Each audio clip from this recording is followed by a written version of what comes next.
Get ready to start. Sawa. Mwandae po. Mwambie sitaki kufeli tena. Pesa naipeleka leo saa 10.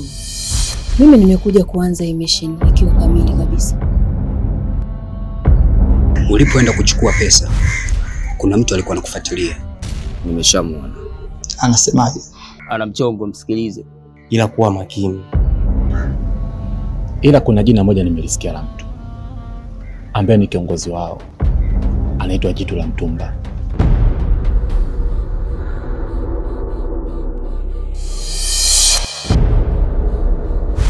Naomba mwambie Mshenga, mimi nimeahirisha ndoa na sihitaji maswali mengine yoyote.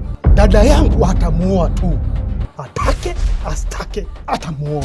Nasikitika kuja kukupa taarifa ya msiba. Mshenga siutaki. Siutaki.